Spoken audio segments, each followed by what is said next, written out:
তাও কি কম বাজেটের মধ্যে পাহাড় ঘোরার কথা ভাবছো? চলো আজকে দেখে নেওয়া যাক। তো সিকিম চলে গেছিলাম, আর সেখানে কিভাবে কম বাজেটের মধ্যে আমি সিকিম ঘুরেছি 3 days 2 night, সেটাই আজকে তোমাদের সাথে শেয়ার করব। তো তোমরা চলে যেতে পারো ট্রেনে করেতে আগে নিউ জলপাইগুড়ি, তবে হাওড়া বা শিয়ালদা থেকে যে কোনো নিউ জলপাইগুড়িগামী ট্রেনে চলে যেতে হবে নিউ জলপাইগুড়ি। সেক্ষেত্রে যদি তোমরা স্লিপার ক্লাস নাও তো তোমাদের টিকিট পড়বে 600 থেকে 800-র মধ্যে। আর তারপর নিউ জলপাইগুড়ি যাওয়ার পরে তোমাদেরকে চলে যেতে হবে শিলিগুড়ি বাস স্ট্যান্ডে। তো নিউ জলপাইগুড়ি নেবে শিলিগুড়ি বাস স্ট্যান্ড, মাত্র যে কোনো টোটো ওখান থেকে তুমি ধরবে, যেটা তোমাকে শিলিগুড়ি বাস স্ট্যান্ডের একদম সামনে নামিয়ে দেয়। ওখানে গিয়ে তোমরা সিকিম যাওয়ার যে কোনো শেয়ার জিপ বা গাড়ি ধরে নিতে পারো। তবে হ্যাঁ, এখানে আর একটা কথা, তোমরা কিন্তু নিউ জলপাইগুড়ির বাইরে অনেক শেয়ার গাড়ি বা জিপ পাবে, কিন্তু ও অনেক বেশি প্রাইস বলে। তো তার থেকে তোমরা যাওয়ার পরে তোমরা দেখবে ওখানে যে জিপগুলো আছে সেগুলো 500 টাকা করে সিকিম নিয়ে যায়, মানে সিকিমের বিভিন্ন জায়গা, সেটা সাউথ হতে পারে, ওয়েস্ট সিকিম হতে পারে, পেরিন, রাবাংলা, নামচি, এই 3টে জায়গায় শেয়ার জিপ তোমরা পেয়ে যেতে পারো। তো দেখো, শেয়ার জিপে করে বসে যেতে যেতে কি সুন্দর তিস্তা নদীকে দেখাচ্ছে, যে দেখতে দেখতে আমরা কিন্তু আমাদের ডেস্টিনেশনে প্রায় পৌঁছেই গেছিলাম। ফার্স্টেই চলে গিয়েছিলাম বাংলাতে। বাংলা একদম বুদ্ধা পার্কের অপোজিট দিকের একটা জায়গা আমরা সিলেক্ট করেছিলাম, আর সেখান থেকে একদম কাঞ্চনজঙ্ঘাকে জানালা খুললেই দেখা যেত। যেতে যেতে গাড়ি কিন্তু দুবার দাঁড় করাবে, আর দুবার দাঁড়িয়ে তোমরা কিন্তু খেয়ে নিতে পারো।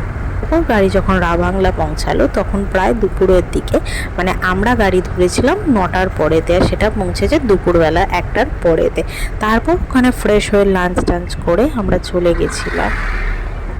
বাংলাতে ওই দিন আশেপাশে তোমরা বুদ্ধ পার্ক আর সাইট সিন করে নিতে পারো। বাংলাতে দেখার মতো বুদ্ধ পার্ক আছে, আর আশপাশে তোমরা দেখে নিতে পারো। ওখান থেকে খানিকটা উপরে গেলে বরুং যাওয়া যায়। বাংলা থেকে তোমরা গাড়ি বুক করে বরুংও চলে যেতে পারো, ওখান থেকে সানসেট আর সানরাইজটা খুবই ভালো দেখা যায়। শেয়ার জিপে যেতে কিন্তু আমাদের কোনো রকম কোনো অসুবিধাই হয়নি। আমাদের গাড়ি সুন্দর একটার পর একটা পাহাড়কে অতিক্রম করে পাহাড়ি আঁকাবাঁকা রাস্তা দিয়ে ছুটে চলেছে, আর সাইডেই কিন্তু সুন্দর এই দৃশ্য, নদী পাহাড় সবটা মিলিয়ে কিন্তু চোখ একেবারে জুড়িয়ে যাচ্ছিল গোটা রাস্তা জুড়ে।